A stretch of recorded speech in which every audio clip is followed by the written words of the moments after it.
बच्चों, हम लोग गोलीय अवतल पृष्ठ पर अपवर्तन का सूत्र पढ़ रहे हैं। इसमें चित्र आप लोगों को इसके पहले समझाया गया। चित्र समझना बहुत ही ज़रूरी है। अगर चित्र आपके समझ में आ जाता है तो जल्दी आप भूलेंगे नहीं। इसे रटना नहीं, समझना है, क्योंकि रटने पर आप कंफ्यूज हो जाएंगे। क्योंकि बहुत बड़ा वीडियो नहीं बन सकता, तो इसका डेरिवेशन लंबा है, तो इस नाते हम इसको दो पार्ट में कर दिए। पहले पार्ट में आपको चित्र समझाया गया, दूसरे पार्ट में आपको निगमन हम बता रहे हैं।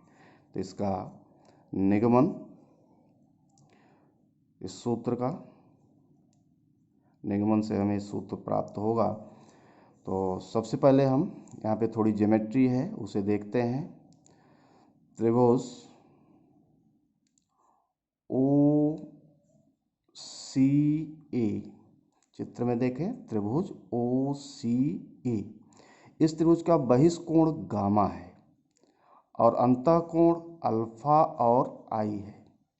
तो आपको पता है किसी त्रिभुज का बहिष्कोण उसके शेष दो अंतःकोणों के योग के बराबर होता है। तो इसका प्रयोग करते हुए तो हम लिख सकते हैं गामा बराबर अल्फा प्लस आई। यहाँ से हम आई का मान निकालेंगे, आई बराबर गामा माइनस अल्फा।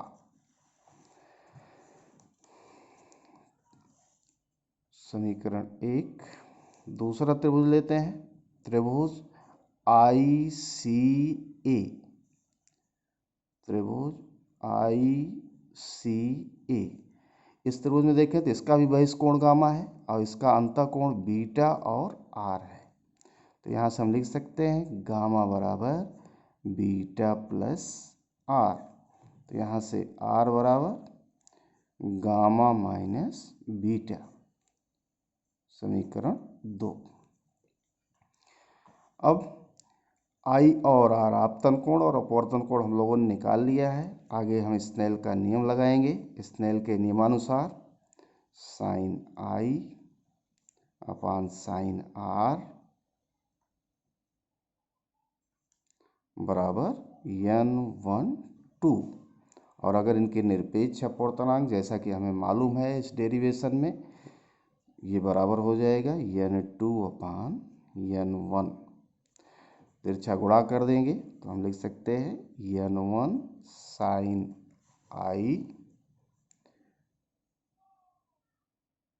बराबर n2 साइन आर। यदि ये गोली अवतल पृष्ठ का व्यास बहुत छोटा हो तो निश्चित रूप से कोणाई और कोणार छोटे होंगे। और यदि इन्हें हम रेडियन में नापते हैं तो साइन आई आई हो जाएगा, साइन आर आर हो जाएगा। तब ये समीकरण, यदि आई और आर रेडियन में नापा जाए और ये कोण बहुत छोटे हों, ऐसी स्थिति में साइन आई बराबर आई हो जाएगा और साइन आर बराबर आर हो जाएगा। तब ये समीकरण बन जाएगा n1 आई बराबर n2 आर। समीकरण, अभी समीकरण ना बनाए, आई और आर का मान हम रखेंगे इसमें। आई और आर का मान पीछे हम लोगों ने निकाला है। n1 आई के स्थान पर गामा माइनस, ये देखिए gamma minus alpha, gamma minus alpha बराबर n2 आर के स्थान पर, आर का मान हम लोग निकाला gamma minus beta, gamma minus beta. Alpha beta वाले पद को हम बाईं तरफ ले लेंगे, गामा वाले पद को हम दाईं तरफ ले लेंगे। गामा वाले दो पद मिलेंगे, उन दोनों को हम दाईं ओर कर लेंगे। तो यहाँ पे देखें तो दाहिनी तरफ अगर ब्रैकेट तोड़ते हैं तो n2 बीटा और ये माइनस चिन्ह के साथ मिलेगा, इसको बाईं तरफ ले आएंगे बराबर की इधर तो प्लस हो जाएगा, तो इधर हो जाएगा n2 बीटा। और यहाँ पे अल्फा वाला पद क्या मिलेगा, n1 इंटू अल्फा, माइनस चिन्ह के साथ माइनस n1 अल्फा बराबर यहाँ n2 गामा और यहाँ मिलेगा n1 गामा। n1 गामा जब बराबर के उधर ले जाएंगे तो माइनस में हो जाएगा, तो गामा कॉमन हो जाएगा n2 माइनस n1। अब इसे हम बना लेंगे समीकरण 3। अब देखिए अल्फा बीटा गामा इन तीनों का मान हम लोग चित्र से निकालेंगे। चित्र सामने रखेंगे और चूँकि हम ये मान करके चल रहे हैं कि ये जो गोली अवतल पृष्ठ है इसका व्यास बहुत ही छोटा है, अर्थात कोण अल्फा बीटा गामा कोण आई आर ये सब बहुत छोटे हैं। ऐसी स्थिति में हम लिख सकते हैं अल्फा बराबर tan अल्फा, और tan अल्फा का मतलब लंब बट्टी आधार। तो त्रिभुज देखें ओ ए, इसे बिंदु एम मान लें। ओ ए एम में देखें ये त्रिभुज समकोण त्रिभुज है, और tan अल्फा लंब क्या हो जाएगा ए एम बटे एम ओ।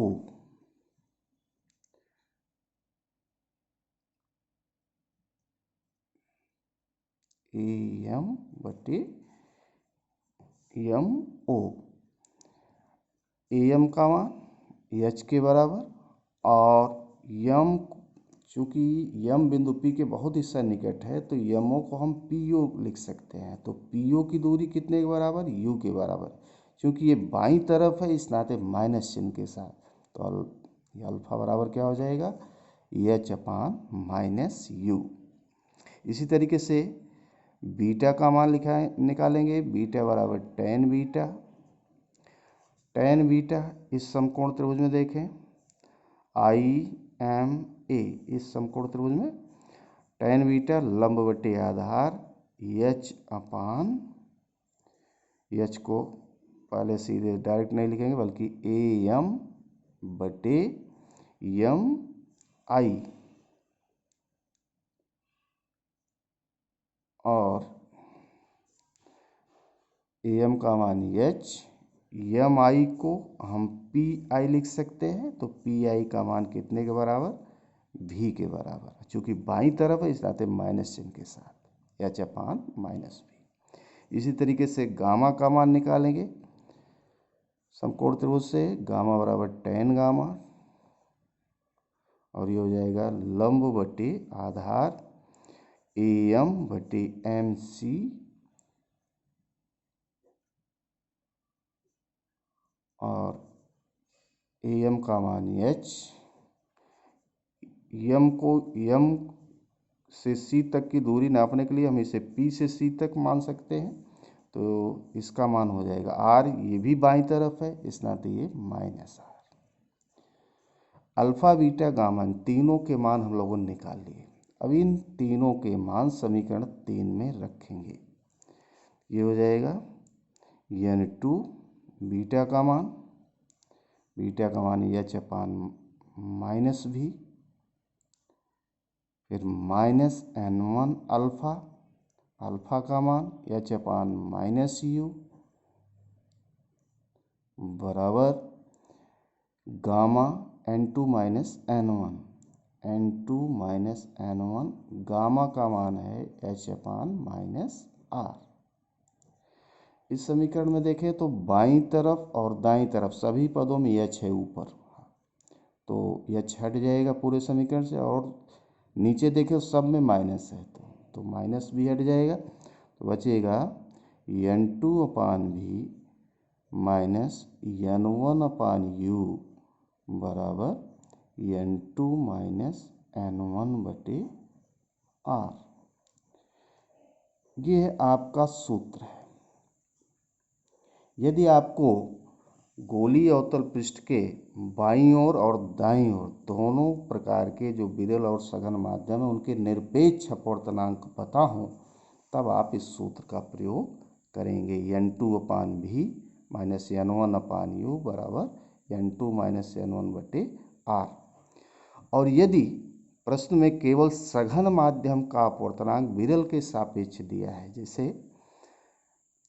n12 मालूम है, n12 का मतलब n2 अपान n1, यानी दूसरे माध्यम का पहले के सापेक्ष अपवर्तनांक, अर्थात सघन माध्यम का विरल के सापेक्ष अपवर्तनांक आपको पता है।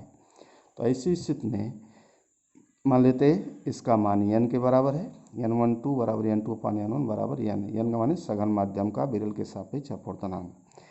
तो ऊपर वाले समीकरण नंबर 4 में n1 से भाग कर देंगे n1 से जब भाग करेंगे तो n2 अपान n1 बटे v माइनस, यहाँ जब भाग करेंगे तो n1 से कैंसिल हो जाएगा, बचेगा 1 अपान u बराबर, इसमें भाग करें n2 अपान n1 माइनस, यहाँ भाग करेंगे तो n1 से कट जाएगा, बचेगा 1 बटे r।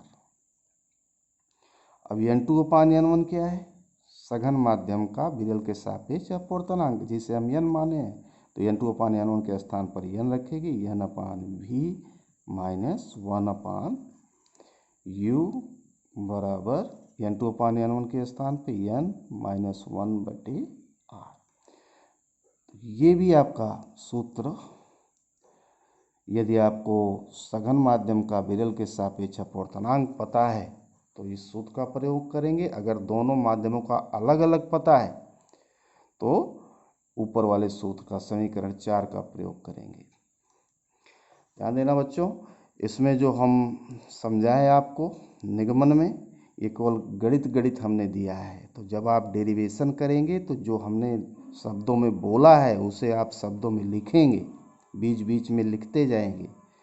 डेरिवेशन या निगमन का मतलब केवल गणित नहीं होता, इसमें भाषा का भी प्रयोग किया जाता है। बीच बीच में आप कर क्या रहे हैं तो उसे भी लिखा जाता है। ठीक है, 2-3 बार इसे आप दोहराइएगा, निश्चित रूप से समझ में आ जाएगा। धन्यवाद।